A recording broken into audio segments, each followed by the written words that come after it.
ఉష్ణోగ్రతలు పెరిగిపోయిన నేపథ్యంలో వర్షాకాలం సైతం వేసవి కాలాన్ని తలపిస్తోంది. అన్నదాత పోరుబాట పట్టిన వైసీపీ నాయకులు సమస్యల పాలయ్యారు. బీఆర్సీ నుంచి బయలుదేరిన ర్యాలీలో వైసీపీ నేతలు, రైతులు భారీ సంఖ్యలో హాజరు కావడంతో ఈ రోడ్డు కిక్కిరిసింది.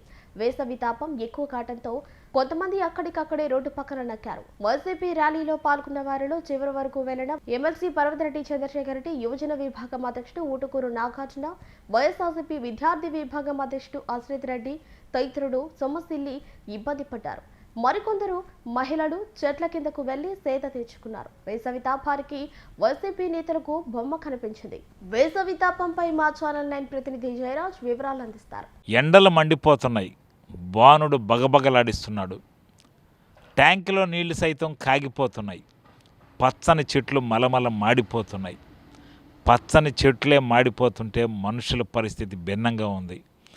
వృద్ధులు, చిన్నారులు ఇళ్లలోంచి బయటకు వస్తే ఇబ్బంది కలిగే అవకాశాన్ని చూపిస్తుంది ఈ ఎండతాపం. ఈ నేపథ్యంలో పలువురు డాక్టర్లు సూచనలు చేస్తున్నారు. విభిన్నమైన వాతావరణం నెలకొన్న నేపథ్యంలో డిఫరెంట్గా ఉండాలని, టెంకాయ నీళ్ళు అదేవిధంగా జ్యూసులు లాంటివి తీసుకోవాలని డాక్టర్లు సూచిస్తున్నా బయటకు వచ్చిన మనుషులైతే మలమల మాడిపోయే పరిస్థితి వస్తుంది. వేసవి కాలంలో ఏ స్థాయిలో ఎండగాస్తుందో అదే స్థాయిలో వానాకాలంలో కూడా నెల్లూరు జిల్లాలో ఎండగాయడం దురదృష్టకరంగా భావిస్తున్నారు.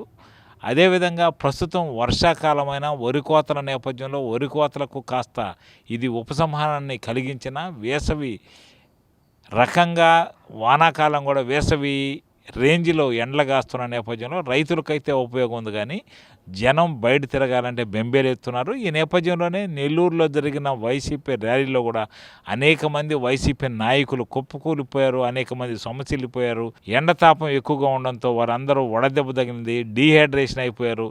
ఈ విధంగా డీహైడ్రేషన్ దెబ్బ అనేక మందికి తగులుతుంది. వృద్ధులు, చిన్నారులు, అదేవిధంగా షుగర్ పేషెంట్లు, అదేవిధంగా థైరాయిడ్ పేషెంట్లు లాంటి వాళ్ళు ఈ ఎండతాపాన్ని తట్టుకునేందుకు కాస్త జాగ్రత్తగా ఉండాలని డాక్టర్లు సూచిస్తున్నారు. కెమెరామ్యాన్ జోషితో జయరాజ్, నెల్లూరు.